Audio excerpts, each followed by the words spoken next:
subscribe to our YouTube channel and press the bell icon. It's been an eventful week in Kashmir, and not in a good way.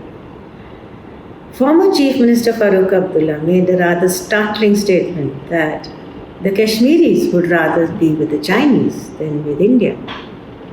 Now, Mr. Abdullah thinks he speaks for the people, but he's mistaken. There are others who have long spoken for the Kashmiris and in a much more violent way. And that was evident in the second incident, which was the killing of lawyer activist Babar Qadri in front of his family, gunned down in front while everybody watched. That sent a message that would have been received and understood by all those who deviate from the path that has been set for Kashmir politicians included. While people discuss separatist versus mainstream politics, on the ground, there is an organization that has been there since the 1950s, and that is the Jamaat-e-Islam, which has grown a lot lately and wields an influence in Kashmir and on foreign shores that is far more than tub-thumping politicians. First and foremost, who was Babar Qadri? He was a Kashmiri.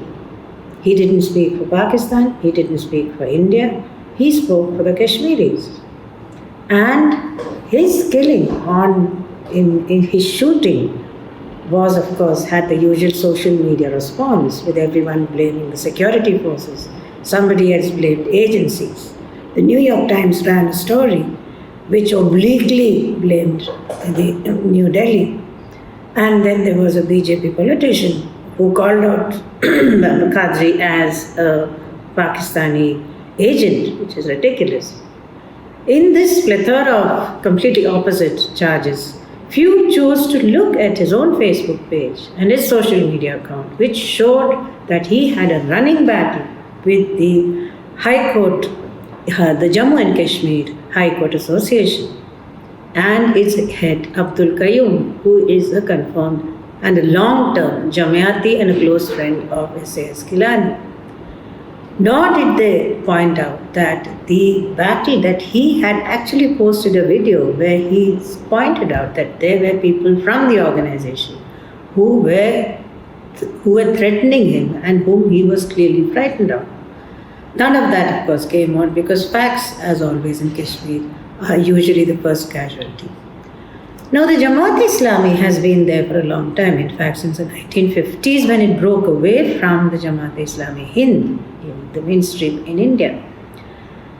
In Kashmir, the Jamaat-e-Islami is far more aligned to the JEI in Pakistan in terms of its position, which is that Kashmir should be part of Pakistan.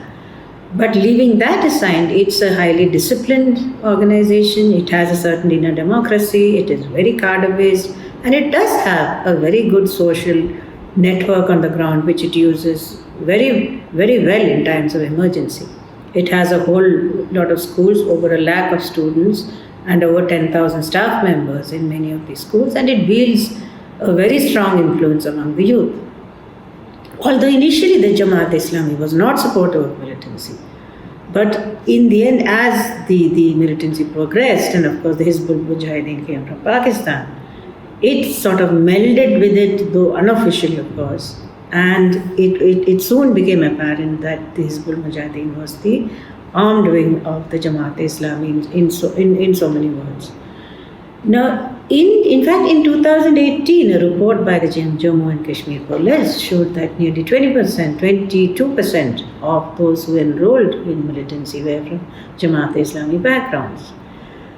What it did not compute, it could not compute, was that much of the radicalization in the valley was also from the Jamaati side.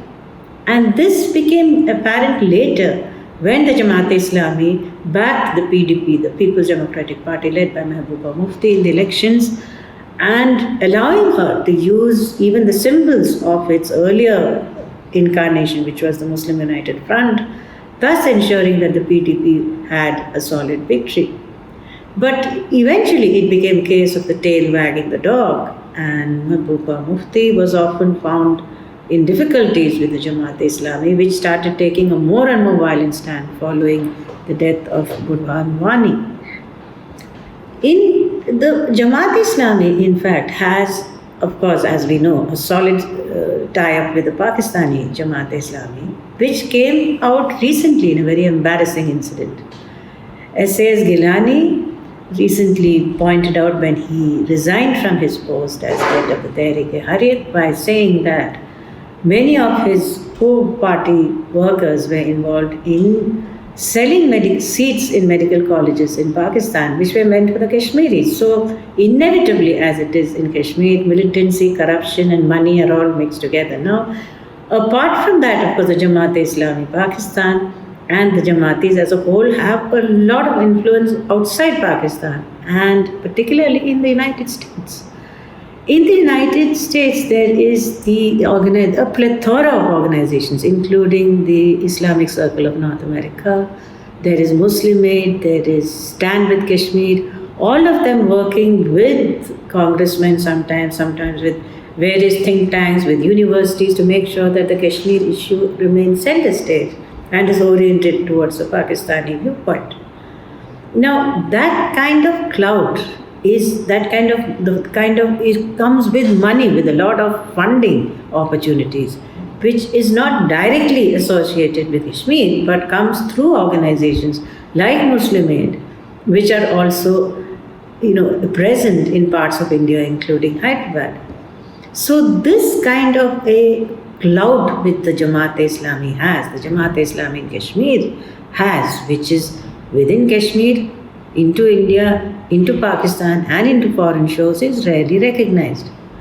And what I think is that a lot of politicians have begun to be scared of saying anything about this menace. It very rarely ever comes out, the kind of influence which the Jamaat-e-Islami is able to wield among the young people as well as the others. It's more from the middle level Jamaat-e-Islami people who can wield this kind of a very violent influence in Kashmir.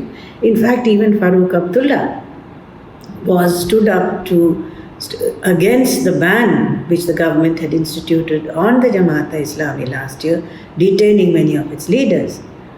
And that itself is surprising because the Abdullah family has been completely at odds with the Jamaatis for decades. It's a family that the two hate each other, and in spite of that, the politicians prefer to remain on the right side of the Jamaat-e-Islami. So this is a kind of open secret in Kashmir, and it actually took a US Congressman, Jim Banks, to point out that much of the violence in Kashmir can be traced back to the Jamaatis. This is a reality that needs to be exposed by the Kashmiris themselves. Meanwhile, I think the local politicians, long accustomed to sleeping with the enemy, will find it easier to put out a welcome mat for the Chinese rather than face a danger within, which may finally wind up with a bullet in the head.